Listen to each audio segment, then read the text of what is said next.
Moist, rich, and delicious. I would highly recommend you make them.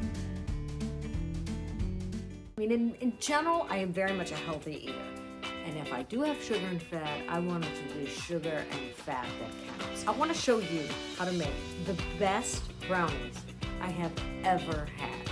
I've never had or made. This is it. And this comes from this cute little book here that was given to me, Chocolate Bliss. It's by Susie Norris. I do a lot of community work. I'm a community junkie, local neighborhood stuff, school, all that. It's done with just love and no pay. But every once in a while, I get a little perk like this. Like there was this one nonprofit my husband and I had done a bunch of stuff for, and they gave us this basket of good stuff, which included this book. Oh my God, its pages are stuck together because I made it so often. Deepest, darkest fudge brownies. Our story begins when we preheat the oven at 350 and sift the flour, the cocoa powder, and the salt. Now, I never use a traditional sifter. They're lousy, in my humble opinion. I like to do it this way, just in the strainer. Put it all together. Nice and clean. I hope you like fudgy brownies, because this is very fudgy, and you're going to really enjoy this brownie. Double boiler time, because the chocolate, I don't want to get it too hot. Try to get the best dark chocolate you can. Chop it up. It'll make it easier to melt. Butter and chocolate melt together. Time for an espresso break, because we're going to make one later for the recipe. 2 sticks of butter, otherwise known as 8 ounces. That's how much of the butter goes with the chocolate. So, love my espresso machine.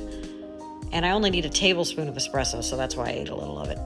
A tablespoon of vanilla. Wait a minute.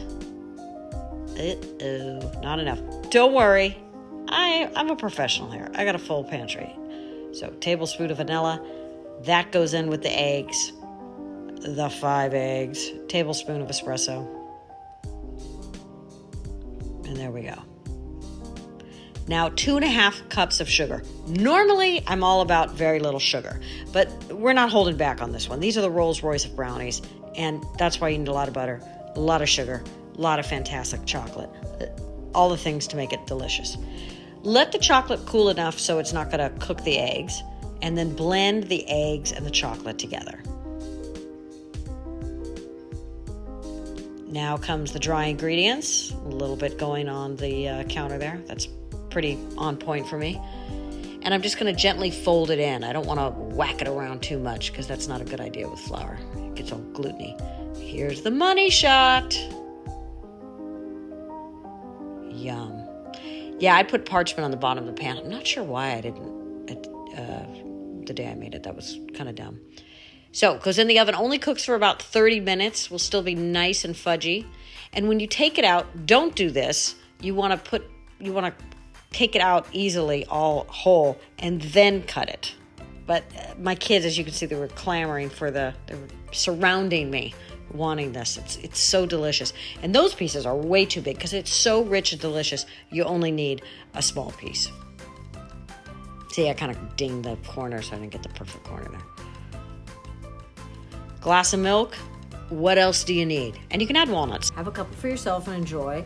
And then package them up and just a little bit at a time. Give it as a present. I mean, you could take just a couple ounces to your neighbor and they're going to be thrilled because you only need a small amount to really feel satiated with delicious chocolate.